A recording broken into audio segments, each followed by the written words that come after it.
Jorge Victorero. Información Prisma. Estoy comunicado con el doctor Víctor Becker de la Universidad de Belgrano. Doctor Becker, ¿cómo le va? Jorge Victorero lo saluda. Muy bien, ¿cómo está usted? Ya que yo estoy, mire, a ver, como periodista tengo que informar, pero como futbolero ni le cuento, ¿no es cierto? Porque... ¿Qué quiere, que hablemos del Tata Martino? Dígame, ¿usted tiene por ahí, le gusta el fútbol? Vamos sí, por supuesto. Por supuesto, le digo. ¿Y ahora qué hacemos? ¿No tenemos más director técnico? Bueno, no tenemos jugador, no tenemos director técnico, no tenemos AFA tampoco, así que hemos hecho tripletes. La verdad, qué desastre esto, ¿no es cierto, doctor? Confío en que se vaya a arreglar, porque yo a veces pienso, y esto tiene que ver por ahí con lo económico, un jugador de fútbol vale $7 millones, 200.000 euros, o 200 millones de euros, qué sé yo, cuánta plata, y que no tengan, qué sé yo, por ejemplo, el futsal que iba a los Juegos Olímpicos, que es el deporte para las chicas, no pueden ir por $40.000 que no tiene la AFA, o lo que queda de la AFA, no sé, me parece una aberración también total, ¿no es cierto? Esperemos que se arregle esto. Se sabía, digamos, de que la AFA estaba en crisis desde hace tiempo, lo que pasa es que evidentemente pasa un poco como suele pasar en otros órdenes de la vida. Mientras estaba en vida Grondona, bueno, era una cosa, claro. Desaparecido Grondona, es como que cada uno hace lo que no se atrevía a hacer estando Grondona, claro. Cuando estaba Grondona, sí, ¿no? Realmente. Bueno, doctor, yendo a esta parte importante también, que el fútbol lo es para todos los argentinos, pero esta también que tiene que ver con la economía, nos gustaría que nos cuente usted cómo lo está viendo hoy, teniendo en cuenta que, bueno, el dólar parece que agarró un caballito y empieza otra vez, digo, ¿qué pasa con la inflación? En fin, ¿por qué no nos cuenta, por favor? Bueno, digamos, acá la situación que tenemos es de que, desde mi punto de vista, es difícil mantener la competitividad del dólar a partir de la decisión que se tomó en su momento de eliminar las retenciones. Claro. ¿Por qué digo eso? Porque nosotros tenemos dos sectores claramente diferenciados en la economía argentina. Un sector de alta productividad, que fundamentalmente es el que tiene que ver con la agricultura y la ganadería pampeana, que es de donde provienen tradicionalmente nuestras exportaciones. Y un sector de menor productividad, que es el sector industrial, que depende para poder exportar del tipo de cambio que rija.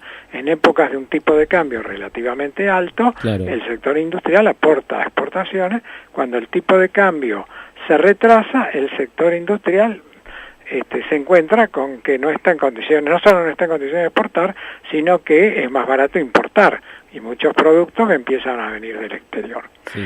La existencia de retenciones hace de que de alguna manera el tipo de cambio de equilibrio para el sector agropecuario tenga que ser más alto. Esto es un poquito complicado, pero vamos a ver si podemos explicarlo. Es decir, si usted tiene, digamos, una retención, digamos, del 30%, bueno, el tipo de cambio va a tener que estar un 30% más arriba, y eso es lo que le va a permitir al sector industrial participar como exportador. Si usted tiene el mismo tipo de cambio neto para los dos sectores, el tipo de cambio de mercado se va a acomodar al nivel que necesita el sector agropecuario, y esto va a hacer que inevitablemente quede afuera, más tarde o más temprano, el sector industrial. Entonces hoy tenemos una situación donde hay un tipo de cambio que es competitivo para el sector agropecuario, pero con el cual empieza a tener dificultades las exportaciones no tradicionales. Uh-huh. Y el Banco Central no tiene muchas herramientas para hacer que el tipo de cambio aumente, porque, digamos, la única herramienta que tiene es bajar la tasa de interés. Pero al bajar la tasa de interés se le expande la base monetaria, y esto genera inflación. Entonces, esta es un poco la disyuntiva que estamos atravesando actualmente, y que de alguna manera está detrás de las tensiones que incluso se dan en el seno del propio gobierno, donde aparentemente, bueno, el Banco Central persigue sus objetivos y el Ministerio de Hacienda los propios. Claro, ese es el tema. ¿Y qué hacemos nosotros que somos los terceros?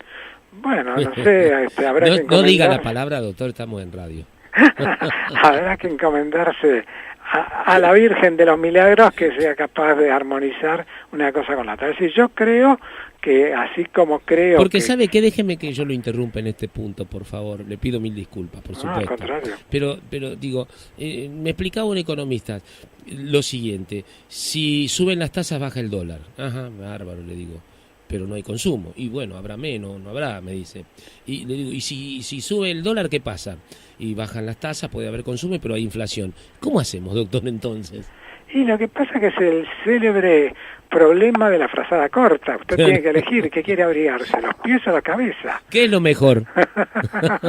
Ahora sí, ahí lo metí en un brete yo usted. Y yo por eso, yo lo que pasa es que yo que no hubiera hecho, es decir, así como yo desde un primer momento, yo fui uno de los primeros que dijo que era factible la unificación del mercado cambiario, que, sí, señor. Que sí, salir señor. del cepo cambiario para mí no era problema, incluso más. Recuerdo haber dicho que era más fácil salir del cepo cambiario que normalizar las estadísticas del INDEC. Sí, sí. Del mismo modo, creo que ha sido un craso error sacar las retenciones, por lo que decía anteriormente. Argentina necesita tener un tipo de cambio diferencial entre la industria y el campo, y las retenciones cumplían ese objetivo, y en realidad también acá, como muchas veces se apela a la ideología y se dice, bueno, que es un instrumento dirigista, hay que recordar que las retenciones las introdujo por primera vez en gran escala un economista que evidentemente no podía ser sospechado de dirigista, como era Adalbert Krieger-Bacena. Ah, sí. Y él justamente lo hizo con esa idea de poder tener un tipo de cambio para el sector agropecuario y un tipo de cambio de fomento para el sector industrial. Claro. De lo contrario, lo que va a suceder es que nos vamos a estar debatiendo, como dice usted, subimos las tasas de interés, baja el tipo de cambio. Entonces, si baja el tipo de cambio, tenemos por un lado menor consumo porque las tasas son altas, menor inversión, pero al mismo tiempo tampoco tenemos lo que no se consume, tampoco se puede exportar porque el tipo de cambio no es retributivo. Claro. Entonces estamos en el peor de los mundos posibles. Claro, y si hacemos lo contrario, dejamos que suban las tasas, que bajen las tasas de interés, eso nos genera aumento de la oferta monetaria, eso va a los precios, se disparan los precios y volvemos a perder ahora por el lado de la inflación. Ahora, a veces es como que el gobierno nos genera dudas también, porque fíjense que se habló del segundo semestre, bueno, el presidente ya dijo que él no decía que todos los problemas se iban a solucionar, bueno, tiene razón, creo que muy poco y ninguno tal vez, pero ahora también se está diciendo que la baja de inflación recién se puede llegar a dar a partir de la mitad del año que viene. Digo, ¿a quién le creemos? ¿Cómo hacemos? Porque en el medio pasa de todo en la Argentina en materia económica. Bueno, creo yo, y siempre lo sostuve, que la inflación no se va a liquidar de un día para otro, y evidentemente hay una inflación núcleo por arriba del 2% que va a ser difícil de domar. Por lo tanto, vamos a convivir con esta inflación, por lo menos con esta inflación, por bastante tiempo, y además no parecen claro la existencia de un plan antiinflacionario, que claro, es el otro usted tema. Lo dijo muchas veces eso. Entonces este es el otro tema. Si no tenemos un plan antiinflacionario, la inflación no va a bajar por generación espontánea. Por generación espontánea puede subir, pero no bajar, eso es seguro. Claro. Y acá me parece de vuelta, o sea que el gobierno de alguna manera espera que las cosas se sucedan por arte de magia, y me parece que en eso, digamos, la inexistencia de un plan claramente planteado y donde todos los agentes económicos funcionen de acuerdo a ese plan o en función de ese plan, hace que efectivamente la inflación, aunque más no sea ya por un tema inercial, porque todas las expectativas de los agentes económicos están ajustados a una inflación de 2,5, Claro. difícilmente baje. Porque uno se pregunta, usted vio que con el aumento de tarifas, allá hay en muchos lugares, ahí la justicia de Córdoba frenó también el aumento de tarifas, en el gas, la luz, qué sé yo. En muchos lugares, muchos intendentes del conurbano del Gran Buenos Aires, que como decir Buenos Aires, si se quiere, en más de un lugar, caso de La Matanza, si quiere, con más de 2 millones de habitantes, también hicieron la apelación, los jueces resolvieron frenar este aumento de luz, de gas, y por el otro lado, hoy tomamos la noticia de que el ministro Garabano le está pidiendo a la Corte, porque esto ha llegado a la Corte, que resuelva al final el tema, o llegará el tema de las tarifas, ¿no es cierto?, para generar, dice Garabano, certidumbre. ¿Usted cree que es así, Víctor? Bueno, esta es la otra cosa que yo me pregunto, o sea, cuando se resolvieron los aumentos de tarifas, ¿no se sabía que había una disposición legal por la cual había que recurrir a la audiencia pública? Efectivamente. Es decir, esto, digamos, llama poderosamente la atención, o sea, da una idea de una improvisación en ese plano evidentemente llamativa, o sea, que todo el mundo sabe que en la Argentina que el gobierno anterior lo cumpliera o no lo cumpliera es otra historia. Lógico. Pero la norma legal es que hay que llamar a audiencia pública. Sí, Entonces era evidente que todo el mundo, aparte con la magnitud de los aumentos, que todo el mundo iba a interponer recursos de amparo.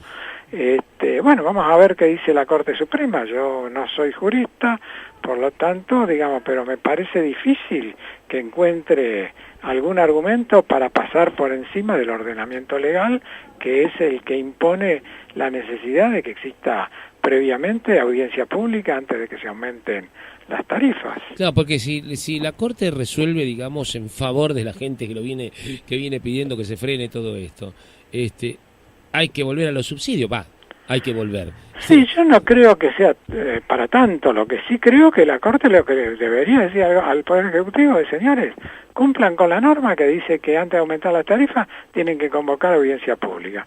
Lo que va a tener como efecto, digamos, es que esto va a seguir retrasando los aumentos de tarifas y por lo tanto, como usted dice, va a redundar en un nivel de subsidio más alto que el gobierno había calculado cuando pensó que de un plumazo subía las tarifas. Claro, porque habría algunos funcionarios que no saben, pero otros que son políticos de siempre y que saben. Fíjese usted el enojo desubicado, para mí totalmente desubicado, del secretario general de la Asociación Bancaria, que, bueno, lo increpó al ministro de Energía de una manera inusual, que no debe de ser, ¿no es cierto? Porque uno puede ser vehemente, pero no puede decir las cosas que este señor dijo. Pero me sorprendió porque una de las cosas que le dice, que hacen prueba, le dice a Aranguren, han de hacer prueba y error, y bueno, y después vino la guarangada que le dijo que eso no va, ¿no es cierto? Pero esto de hacer prueba y error, que no saben, no sabían, porque puede ser que en el caso del señor Aranguren, que ha sido un CEO muy importante en Shell y demás,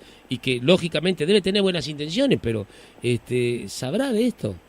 Bueno, pero se supone que el Ministerio de Energía tiene un asesor jurídico al que se le consultó cuando salió la norma y ese asesor jurídico debe haber dictaminado que no se podía hacer sin audiencia pública.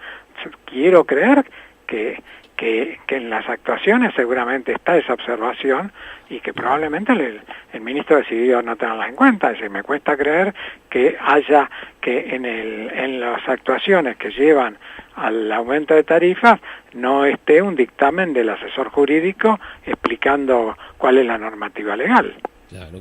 Yo la verdad que hoy por hoy no sé si al gobierno ya no es que le convenga o que no le convenga, pero si lo miran en términos políticos, para las próximas elecciones que ya están a la vuelta de la esquina, el tema de las tarifas, si la gente tiene muchos problemas como los que ya está viendo, porque todos los días aparece un problema de esta naturaleza, sabemos que hay muchas cosas que tienen que hacer, que se hicieron mal, 12 años de un gobierno que por algunas cosas habrá hecho bien, pero en términos económicos hay muchas, y que lo hemos conversado con usted muchas veces, que se fueron dejando para después y que generan ahora este problema, esta efervescencia que hay en cada uno, porque usted no puede pagar tarifas como las que aparecen con sueldos en muchos casos que no han tenido el mismo aumento de volumen que se le da a las tarifas que hay hoy, ¿no es cierto? Sí, de todas maneras convengamos que las tarifas estaban sí, estoy con usted en eso. Absolutamente retrasadas. Acá lo que está en discusión es una cuestión de procedimiento, o sea, digamos, efectivamente, ahí se está. supone que la diferencia entre este gobierno y el anterior es que este gobierno respeta el marco legal. Claro. Bueno, Si respeta el marco legal, tiene que respetar lo que usted decía, la audiencia pública tendría que haberlo cumplido. Absolutamente, por eso me llama la atención, digamos, es decir, esto de quererse cargar a la gente imponiéndole tarifas de prepo, bueno, es el estilo al que estábamos acostumbrados hasta diciembre del año pasado. Claro, porque la Corte, si aprueba en contrario, es decir, le dice al gobierno que tiene razón, está también incumpliendo lo que establece la ley. Bueno, por eso, digamos, dudo que le diga que tenga razón. Yo creo que acá la Corte, en todo caso, no va a ir a la cuestión de fondo, lo que va a ir es, digamos, a decir si los recursos interpuestos corresponden o no corresponden. Claro, claro. Y digamos, la Corte, para que se pronuncie en la cuestión de fondo, creo que hay bastante recorrido por hacer. Supongo que la Corte, en todo caso, primero va a resolver si el per saltum corresponde o no corresponde. Y en función de eso, después estimo que lo que va a decir el gobierno es cumpla con la normativa legal. Claro, realmente. Sin entrar, digamos, sí, la Corte no va a entrar a analizar si las tarifas son o no son equitativas. Lo que le va a decir es, acá hay un procedimiento y ustedes tienen que cumplir con este procedimiento. Tal cual.